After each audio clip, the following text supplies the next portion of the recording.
Anyway, today is a chill video. I don't have any makeup on. I'm just sort of hanging out tonight. I have my Bath & Body Works candle. This one is flannel. Let me know in the comments if you guys have tried this. It's this really cozy fall winter smell and I'm loving it.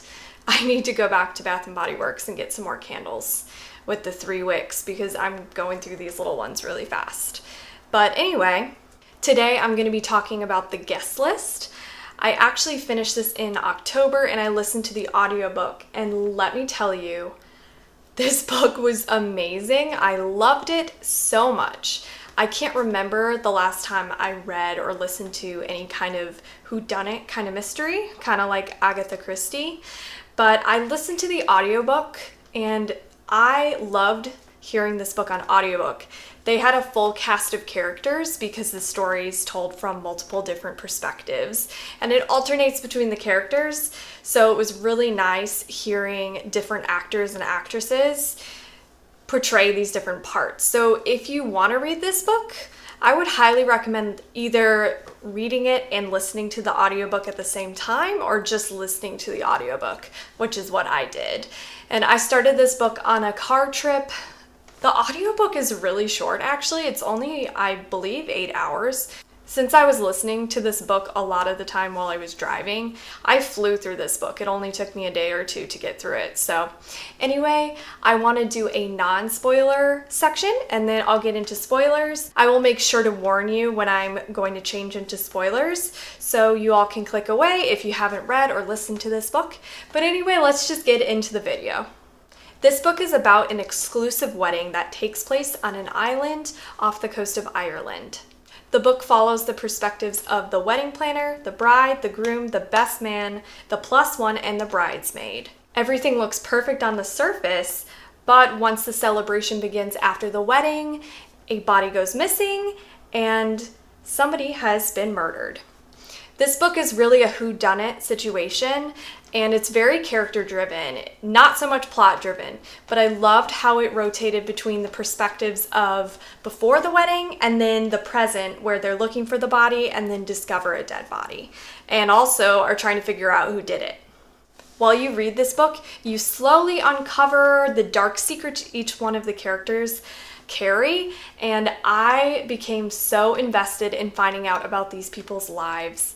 Not only their own lives, but how they all related to one another, and there are some hidden connections that you start to learn throughout the book that are pretty interesting. That's all I want to say. This book definitely kept me guessing the whole time. I know that some people guessed who did it right away, but honestly, all of the characters could have definitely committed this murder. So it was awesome just getting to hear everybody's backgrounds and why they may have wanted to commit the murder. So I would highly recommend this book. I know a lot of people loved it. I know some people weren't that impressed.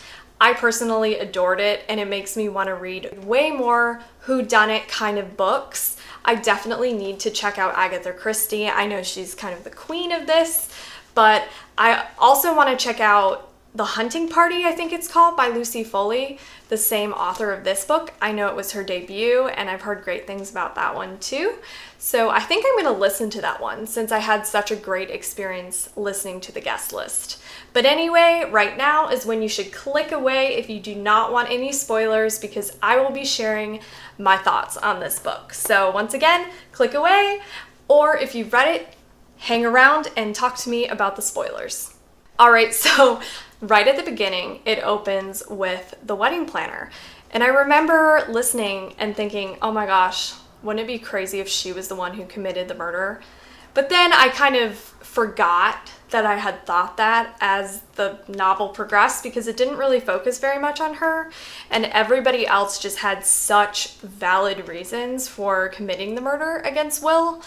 But oh my gosh, when we got to the end and we found out it was her, I was actually really satisfied that it was her. I thought it was cool because she had opened the book and her reasoning was pretty, I mean, I don't want to say good, but I am going to say good, because once you find out what happens between them and why she's motivated to kill Will, kind of it's revenge for what he did to her brother. It makes a lot of sense, and it was satisfying for me as the reader that she was the one who actually acted on wanting to kill him. I loved how throughout the book you think of a character one way, and then once you learn more about the character and it progresses, your opinion changes on them.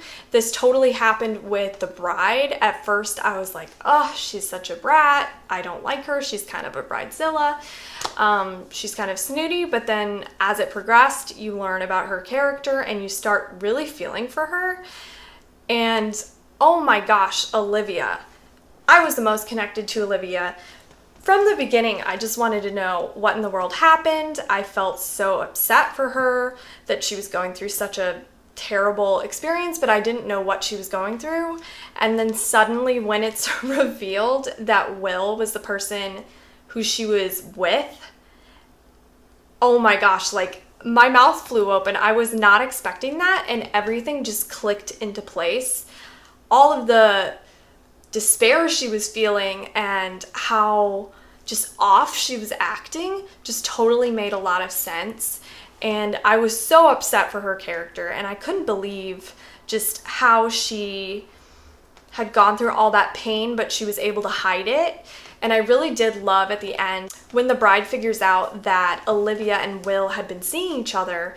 She immediately is like, my husband is trash, like I'm totally on my sister's side. I loved that because it could have so easily been her getting mad at Olivia, being like, you seduced my husband, how could you do that? But it was really refreshing that she immediately stood up for her sister and really didn't have to even ask any questions. Like, she just was like on her sister's side, which I really, really loved. I thought it was a beautiful moment for these two sisters. So that's my thoughts on Olivia and the bride. When I found out the whole Jono situation where Will had sabotaged the show from him, I was just so angry on his behalf. And when Jono brought him into the cave with the other groomsmen, I was genuinely kind of convinced, oh my gosh, he's gonna murder him. And I know he kind of had thoughts like, I just hate him so much. And wow. When he ended up not murdering him there, I was kind of surprised, but it also made sense because there was still a lot of time left in the book. But that whole thing was so sad. So in the ending, the cops and everyone think Jono's the one who killed Will, and they take him away, and Jono doesn't say anything because he's held so much guilt for what had happened back in his childhood when they had accidentally killed that boy. Accidentally, I mean, Jono definitely didn't have it in his intentions to kill the boy, but Jono takes the blame, and he is going to serve time potentially. It's kind of up for interpretation whether or not he actually is found guilty or if the police really think he's guilty, you know, later on, but he definitely goes with the police willingly. So I thought that was a really good way to kind of wrap up that situation. And it makes sense that he did that because of the extreme guilt he felt for so many years about that situation. I was a little disappointed that the epilogue was Hannah. I did like Hannah's character, but I thought it would have been nice to have the wedding planner end because it had started with the wedding planner. She was the one who committed the murder. Or maybe have Jules end the book. So I was a little dissatisfied with the way they ended with Hannah, but that's kind of nitpicking. Overall, I just really enjoyed this book. I was so engaged the whole time. I was so invested in the characters. I hated Will so much. He was awful. And the more and more I found out about him, I was like, this guy needs to own up to what he has done and apologize. But of course he didn't. At least didn't sincerely apologize. So I thought this book was excellent. I hope you guys enjoyed it too. I would love to hear your thoughts in the comments. Who you guessed the murderer was. Were you surprised? Were you surprised who was killed? Make sure though in your comments that you mark it as a spoiler, so anybody who's watching this video as an introduction to the book doesn't get spoiled or anything. But yeah, I just wanted to make a chill video. I really was in the mood to talk about this book because it made such an impact on me. I can't wait to start the hunting party. I'm really excited. I really did enjoy her writing, and I cannot wait to read more books like this. So anyway, thanks for watching my video, and I'll see you guys in my next video. Bye.